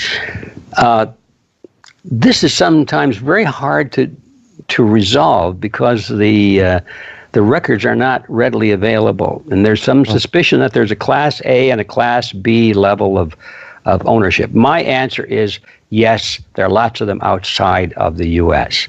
Now, if you were there has to be a reason that the Federal Reserve wanted to make zero interest loans to all kinds of foreign banks when they recently got this. What did they call that deal with when they gave a whole bunch of money to the Federal Reserve? Congress. Oh, you mean the bailout? Yeah. A lot of that money went secretly overseas, and they in turn bailed out all these foreign banks. And if the owners were all inside, why would they do that? Well, I don't know, because we don't know how they did it. But there's the most obvious way to do that. You don't have to be a genius to figure this out. When, let's say, J.P. Morgan, let's go back to the origins of the Federal Reserve. J.P. Morgan was probably the most influential banker at the time in the creation of the Federal Reserve System. And he had access to huge resources and had huge amounts of money that he was plugging into the holes, and he would get it back plus some kind of a benefit. What most people don't know is that Morgan was an agent of the Rothschilds. Morgan wouldn't even have been in business. He wouldn't have been selling apples on the street corner if it hadn't been for the Rothschilds bailing him out when all the other lending institutions and underwriters were going belly up. The Bank of England gave him a very generous amount of money to buy up the pieces of the wreckage. And everybody said, oh, J.P. Morgan. They didn't know that it was really Rothschild. So now, who bought this? Who put the money into the Federal Reserve System? J.P. Morgan did, of course, a lot of it. But was it his money or was it Rothschild's money? This is where it gets a little difficult. And this is why a lot of corporations use street names. I mean, investors use street names and create institutions that are intermediary so that you can't trace to the original ownership. Right. Well, okay. So if that's the case, then how could you characterize the relationship between the central bank in the U.S. that we call the Federal Reserve and the ones almost in every other country that are doing something similar, and they're all coordinated under another level, right? Which is maybe BIS in Switzerland, or it is exactly. If you step back, what's the bigger structure? When you step back, you see very clearly the Bank of International Settlements in Switzerland, and the United States is the biggest dog in the herd or the pack, but it's not the only dog. All of the central banks of the world are sort of a conglomerate, and they work in unison. It's true, the Fed is the dominant one, but it's not the master of the thing. So, yes, you have to realize this is an international consortium that we're dealing with. And all of these people, including the chairman of the Federal Reserve, think of themselves first not as citizens of their own countries, but as citizens of the world and as part of the international community. So whenever there's a movement in an individual country to get rid of basically fractional reserve banking and put in a true gold-backed system, which we saw recently in North Africa, in Libya, right? They were going to do that for all of Africa, which means they had to be invaded and bombed right away. And during the invasion, before they were even finished with the war, one of the first things they did is set up a BIS-oriented central bank, which I thought was really interesting. Yeah, it'd be surprising if it were any other way, really. Yeah, because that could have changed everything if the ruler of Libya could have followed that plan through, because he had done a lot of things to build up his own country, and he thought for all of Africa, we'll just put in a total gold system. That must have been a big threat. Yeah, it's not, it will not be permitted. Right, exactly. So at this point, what are the possibilities? Well, I mean, I'm trying not to end on a negative note at all, because I'm interested in solutions. And so there are two levels of that. One is you look at the possibilities of Congress, who theoretically has a possibility to abolish the central bank.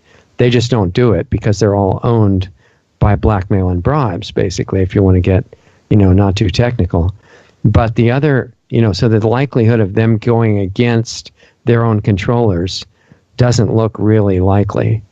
But on a local level, if it were done everywhere, there's another option, which I think has become a project of yours, right? So I'm wondering if that means you reached kind of the same conclusion. It has to be done in another way, and you came up with something called Freedom Force. Well, thank you for that lead-in, because that is exactly, in my view, the answer to your question of, how do we close this conversation in a positive way? Yeah, we can't all go just jump off cliffs right now. That's really not the point of the lesson, Yeah, go sit in a cardboard box, face the back of it, and eat worms. Yeah, that probably wouldn't help things that much. No, we can. We must solve this problem. We must reverse that trend, and we can. But I think, as you so correctly pointed out, it's got to be done in a different way. We can't just say, well, who are we going to elect to be president?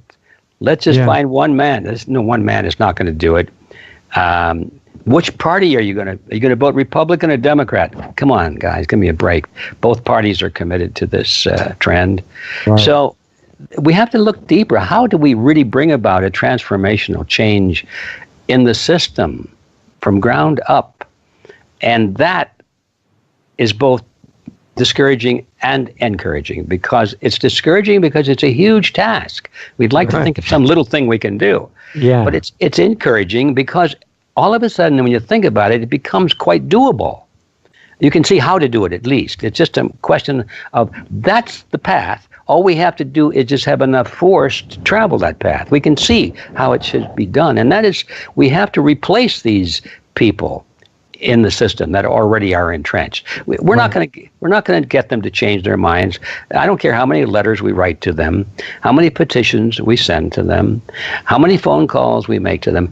They don't care. They don't listen to the people that write them letters. They listen to the people who write them checks. Yeah, the big ones. They hire a staff to make sure they're not bothered by constituents. Yeah, and then they hire another staff to find out what the constituents want to hear them say. Yes, yeah, exactly. And then they say, okay, write me a speech. Yeah, that's a big profession as speechwriter, right? Exactly. If you know how to do that to get all the votes, you can do really well at it. Yeah, and that's how they all do it. They all do that. Shouldn't it be a felony to give a speech written by somebody else? Oh, I don't know. I had to think about that one. Okay, well, we'll do that later. But what if somebody else wrote it and you agreed with it? I'd love to give George Washington's farewell address. I think the thing is, if it's really you, then it's fine. But the only thing that people learn from that is what your speechwriter believes. Exactly, and he doesn't believe it either. No, exactly. That's the point.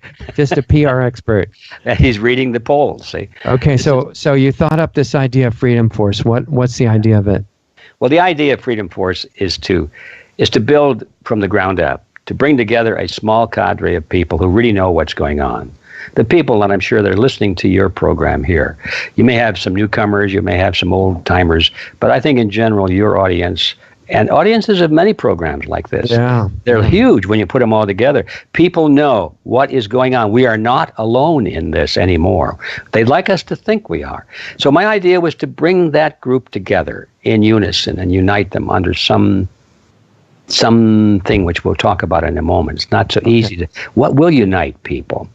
And so the idea of Freedom Force International was to put that movement together. I decided that we needed to know what we believed in, as well as what we're against. We had to know what we're for, because history is loaded with cases where nations and whole parts of the globe have ridden up against some tyrant, only to overthrow him with another one and replace him with another one that's just as bad or worse, because they get so focused on what they hate that they forget that the people, maybe even some of those who are fighting on their side, just waiting to get in and not change anything, just to take over the palace. Right, exactly. Just to move into the palace, that's all. Yeah.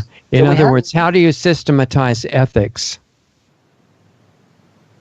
Well, yeah, and that's a good question. And the answer, I think, is you have to state what your ethics are, and they really have to be specific. It's not just generalities like let's do what is right, or let's follow the Constitution, or these vague statements. They're okay, but our enemies use those phrases all the time. They don't mean them. Well, they have a different meaning in their mind than what we do. Right. So the first thing I had to do is to come up with a creed. What is it we believe in? How do we expect people to unite? What is the thing that unites us? Yeah. So I came up with the creed of freedom. And it's, I thought I was going to have a lot of trouble in the beginning because this is pretty specific. These are not generalities. These have to do with, where's the origin of your rights, man? Is the state give them to you, or are you born with them? Some people might say, did God give them to you? But nobody would argue that you're born with them. They're yours. They're intrinsically yours. They didn't come from the state. And things like that. The whole idea of America, which could be copied anywhere in the world, is that your rights are not privileges from government, because then they could be revoked. And it says so right there in the preamble. I mean, the Declaration of Independence. The purpose of government is to protect these rights. These inalienable rights is the word we used, or unalienable. Yeah, I never got clear on that one. But that's the whole point. Yeah. And so the whole thing was to get clear on the principles of liberty. And I was surprised to find out we did that. We published that in 2012. I expected a lot of libertarian types and a lot of philosophers and authors and academics would say, well, I don't think that phrase is right, and there's an exception here, and so forth. I thought I was going to be chopped to mince meat. But I have had virtually no serious objection to the statement of the Creed of Freedom. The only ones that object to it are the ones that believe in the other creed, which is the creed of collectivism. That's the one that dominates the world today. Yeah, will control you for your own good, in other words. For your own good, yeah. You must be enslaved for your own good. Yeah. Basically, yeah. I want to ask you one thing before you move on from there.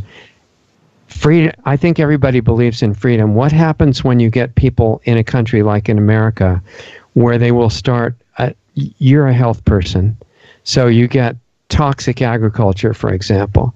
They want the freedom to poison the whole world under the guise of feeding it, but they're in a country run on the basis of freedom.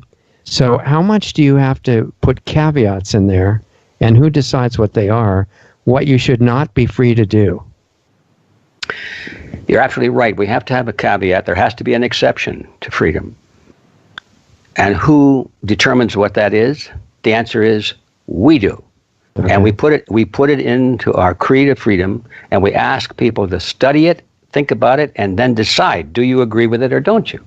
Okay. And that's one of the things that we've had very little trouble people agreeing with. It's surprisingly enough. And here is that rule. Condensed down to the simplest statement, it is that men should be free to do anything they want to do and use coercion to do it only in 3 areas. And that is the defense of life, liberty, and property. Nothing more. That's where we close the door. That's because we all have an inborn, inalienable right to use force, if necessary, to defend our lives, to defend our freedom, and to defend our property. So that is what we can delegate to a state to use force for, and nothing more.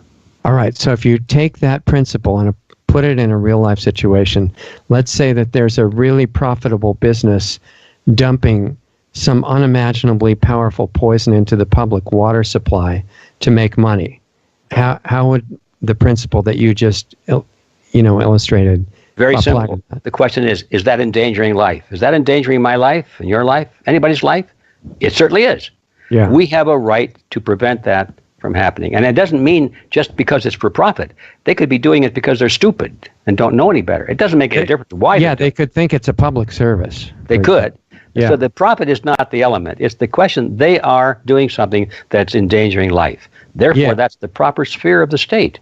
Okay, so there's no freedom to do things that will endanger life like that. That's at least, right? Okay. All right. Life, So liberty, or property. Those are the life, three liberty, or property. If it's endangering those are protected. Yes. And government is for that. So I'm just getting to the last point here. What Freedom Force currently, after several years of development, is offering people is it helps people who believe in that creed of freedom to get into positions of authority. Is that true? Well, that is true. That's the other element of it, and that is to convert this creed into reality. Right. Just because we say we believe this and then don't do anything to make it happen, we failed. We might just as well forget it. Not good for anything. It's not good for anything. So we come to this question of what do you do with these collectivists who are already entrenched in all the positions in the media and in government and the school systems, the judicial system. You have to get them out of there. Yeah. And that doesn't mean you go in there with guns and bayonets. Right. This is, that's not. They didn't go in with guns and bayonets. They went in because they became dominant in the society and convinced people from the school level up that was what they wanted. We have to do the same thing. We have to be dominant in society with our ideas. Okay, so how much of that structure and system that's working have you got running at this point? Well, to be perfectly honest, it's all pretty clear in my mind and in the minds of our top people, but only a little bit of it is actually built. The foundation is pretty well built. I think the couple of first tiers of stone are in good place. Now we're getting ready to put a doorway in and a window and so forth. We're building it as we speak, and I would invite anybody who's interested in this to come to we have several sites. The main one is freedomforceinternational.org. Okay. And be prepared to see that changing because everything is in flux right now. And what we didn't mention, Richard, is that part of the concept of Freedom Force is that there will always be a small group of what we might call the watchers, the guardians, that were willing, like I am, and I'm sure you are, I'm willing to dedicate my life to this thing. This is so big. That's the crusader gene that went off in me. I can't help it. It's pretty incurable. It's incurable, yeah. So I'm willing to dedicate, as not my total life, I have my family to take care of too and other obligations, but everything else to it. So there are people like that, and these are the ones that will be attracted to Freedom Force. No, we can't do this alone, so we need lots of help. And around this inner circle, we recognize that there's a huge group of people whose motivations and hearts are in the right place. Their principles are good. They know there's something wrong. They may not want to become scholars. They may not want to spend half their lives reading about this and going to seminars and all that stuff. But they know that something is wrong and they want to make it a better world. And we ask for their help. And we design projects that are uniquely suitable to this level of understanding. And we call this the Red Pill Project. And it's based on that sci-fi movie of about 20 years ago, The Matrix. Right, exactly. In which, you take the red pill and you can break out of your illusion and see life the way it really is. It might be uncomfortable. You might want to take the blue pill and go back to sleep. I took a look at that a couple of years ago and I thought, that's a pretty good allegory for what's really going on. So let's see if we can popularize this whole thing a little bit without losing its content and without losing its integrity, but just make it something more interesting than study the Constitution, Right. And so we put on our first Red Pill Expo a year ago in Bozeman, Montana, of all places. And we thought, a couple hundred people might show up. But we were blown away. 600 people showed up from 12 different countries, and they were attracted by the idea of the red pill. And of course, they knew that we had some very serious stuff. This wasn't just a pop sci thing. They knew we were serious all the way. And it was so successful that everybody said, we want more, but we don't want to wait another year.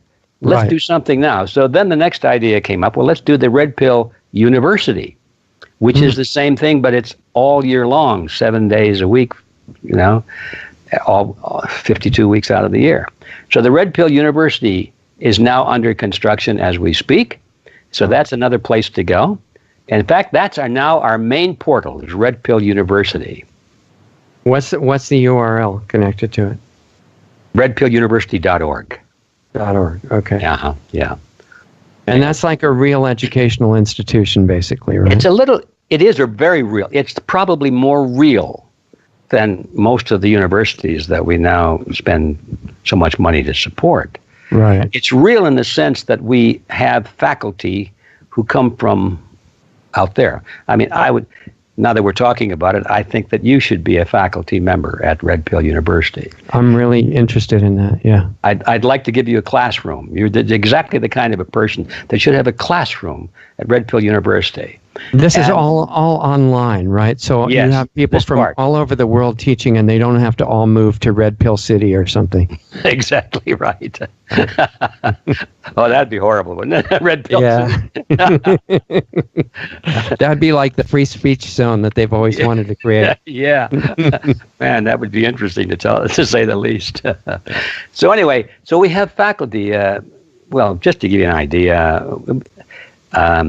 Robert Kiyosaki has been one of our favorite presenters. Wrote the book Rich Dad, Poor Dad, and he talks about the red pill of investments. And everybody's got a red pill to talk about. It might even be something that most people consider to be wacky. I mean, we haven't had any UFO presenters yet, but I imagine somebody's going to come along and say, "Hey, don't you know those UFOs are real?" Well, you know what real science is that you're open to and question everything. Exactly. You don't just write off certain subjects because they're defined as too strange or something. You can't do that. If you did that, you would never learn anything, because I look back in my history, everything that I now hold dear, I thought was wacko the first time I was introduced to it. Yeah. So if I judged it on the basis of my first impressions, I'd still be back there. The big breakthrough discoveries were not made by people approved of by the system. Yes, so true. So Red Pill University, is it functioning now, or is it just getting ready, or what? It's both. It's functioning. We're asking people to be generous, to come in and help us build. You think they can come in and enroll right now. And we do have some features up. This is a little premature, because I think in about 2 weeks is what it's going to take us to get our Red Pill University website completely changed in its appearance and functionality. But it's there now, and we decided, wish we had some big donor that would give us a lot of money. We could move forward, but we're not waiting for that. We're just going ahead. As long as there was no strings attached too, right? Oh, of course. No strings attached at all. So we're not waiting for that. We're just going ahead, and we're bootstrapping. So that's what you'll find there. That's great. And then finally, Richard, the final part is that this still isn't enough. You can't change the world sending emails and looking at videos. Okay. The next step is to build campuses of Red Pill University in every county in the United States and in similar geographical locations around the world. Okay, so what does that mean, a campus? Because you're all online. So what are you talking about? I'm talking about a group of people in local communities that get together eyeball to eyeball and decide, okay, how can we make a difference in our community? How can we help get good people elected to the county council, the city council? What about the school board? This is where it spills over and begins to make an impact in the political world. This is where we begin to make a change in those nameplates on the desks in Washington and in the state capitals. It starts with the campuses. It seems like this would really mesh in well with the work of somebody like Tom DeWeese, because he's talking about restoring property rights and freedom and getting rid of Agenda 21 and all these different names that it's proceeding under, things like that. It seems like so many of these movements would go well together. Exactly. And Tom DeWeese, by the way, was one of our presenters at the last expo in Spokane. Yeah. And he is exactly the person we're talking. He'll be one of our faculty members. Okay, perfect. Yeah. So we'll probably start off when we finally go live with all of these videos. Probably start off with maybe a dozen. But I'm looking ahead to a year or 2 years from now. We may have 100. Okay, so 100 classes, or a whole bunch of, how many teachers do you see having? Well, I'm seeing teachers in classrooms as the same thing. So you could have like more than 100 teachers in a couple of years. I'd like to think so. Okay. Sounds really great.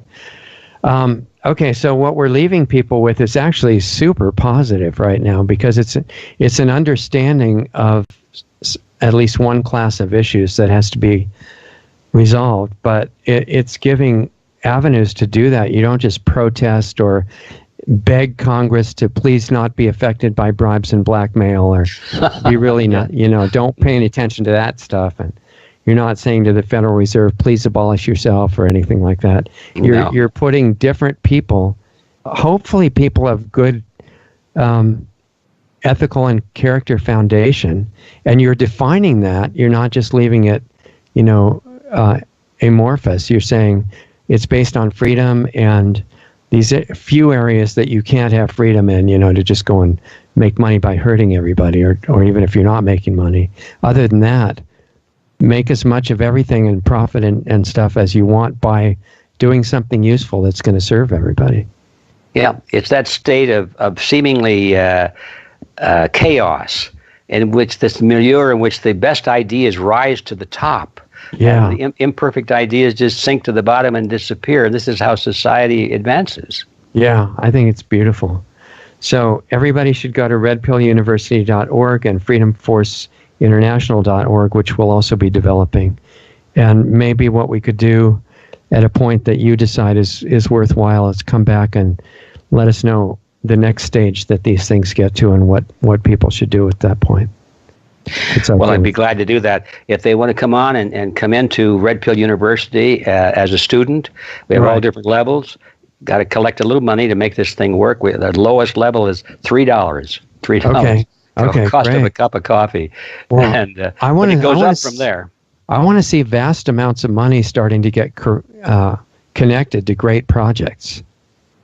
Well, okay, I'm glad you mentioned that, because, a lot of our best teachers are getting squeezed off of the internet. They're getting defunded. They don't have advertising. They're getting pulled completely. I want a place for them to go. And at approximately half, maybe a full half of all the tuition that we collect is going to be redirected to our faculty members in order so we can sustain people that, they don't have any other way to sustain themselves. And that is a form of censorship. Just make it impossible to survive if you're saying unacceptable stuff.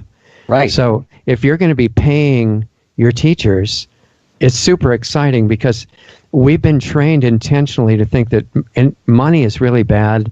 Having anything that you want is bad. Having your own desires and working for them is bad. And these are ancient religious teachings that are now subconscious almost everywhere. And people don't even realize it. So that's one reason I'd like to see that reversed and put plenty of money in projects, both in paying your teachers, but also in, expanding in ways that you need funds for. Yes, and those will be primarily led by the teachers themselves, because they'll be in the best position to determine what projects to institute. If we try and pull that all into ourselves so that we can control it, we'll kill it. Yeah, you're another central tyranny, basically. Yeah, we'll just throttle it down to death.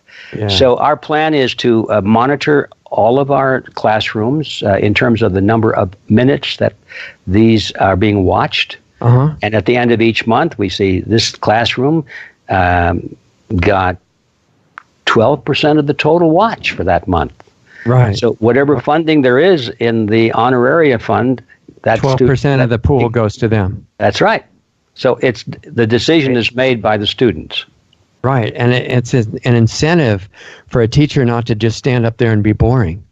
Very big incentive, yeah. Which is great. Well, the common system doesn't account for that at all. No, it doesn't like that at all. Okay. Well, not like entertaining teachers. We've probably kept you too long. I hope you don't mind. And Richard, I could talk about this for days. So thank you for inviting me. I really appreciate it.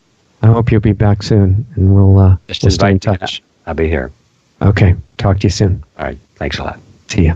Okay, you guys, that was G. Edward Griffin, author of Creature from Jekyll Island, which I think is really important reading for anybody that wants to understand the banking system and a little bit more about the economy, not just in America, but all over the world. You saw by what happened in Libya that it's very important for the real power structure that's in force right now to in control, to put central banks in charge of every government and every economy so that it can siphon off the money and the political power and everything, no matter what the system is called.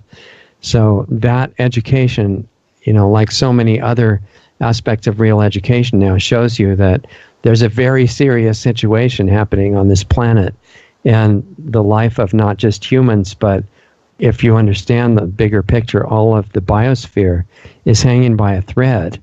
And it would be a really good time for us to wake up to the next level and actually do something constructive instead of falling for the suggestion of the power structure and the corrupt media and everything to fight each other and focus on what's wrong with the other guy and who you should kill and who's bad and everything. That is good to understand, but then action should not just be in fighting and destruction. It should be in creating something so positive that it's just going to overwhelm any negative aspects of what's going on now. And I think that's what people like G. Edward Griffin are doing. And I really like to highlight inspiring people like that. I think it's a great privilege. And I feel really fortunate to be in the front row of getting to talk to these great people that I would otherwise never communicate with. So it's because of the interest that you have that we're able to do that, and I really appreciate it. So remember, besides the live streams, occasionally whenever we get to do those, more and more now, we're doing them sometimes multiple times a week. We also have the Sunday show that is where we started with the educational guests on every Sunday night, 6 o'clock Pacific, 9 o'clock Eastern U.S. time. And if you're in another country or somewhere that doesn't fit your schedule, it's okay because all the archives are there and going back to the beginning of Lost Arts Radio years back. And they're all free, so you can look at that anytime. A lot of great material there. We also have a new show on Saturday afternoon, 4:30 Pacific, 7:30 Eastern, which is analyzing a few of the critical developments in the world in the news from the previous week and what they mean, what their implication is for our lives, how to understand them, and what solutions they're suggesting if you really understand what's going on. That's called Lost Arts Radio Live, and you're invited to that if you can, or just watch the archive if you can't come to the live stream. And those are all free, and they're great shows. And then anybody that wants to carry it further and start working on themselves, because I think that's where the ultimate solution really is not condemning all these bad things and bad people and stuff like that. That may be true, but it doesn't get us anywhere. The real solution, that's the biggest taboo, the biggest secret that I've found in 53 years of research and experimental stuff that I've been involved in health and in consciousness and other things, is the biggest secret I can tell you is the bottom line is who you actually are. And you're supposed to have the idea of being helpless and limited and temporary being, a pile of dust, a worthless person who can't do anything right, and whatever you want is wrong. And, this kind of programming that's been ancient religious and government programming for many thousands of years. It's because the secret is the opposite. The truth is the opposite.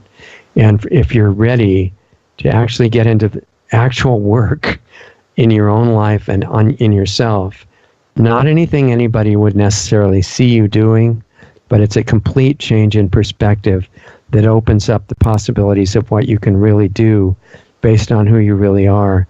You might want to check out our Saturday meeting that's private, in a private format.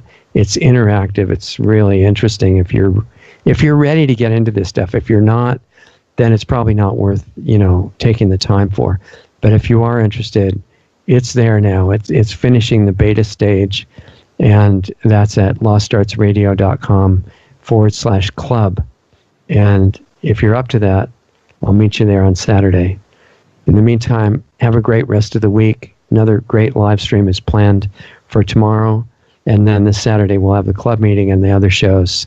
And thanks for participating. I really appreciate you very much. It's It's what allows us to do this. And we'll see you next time.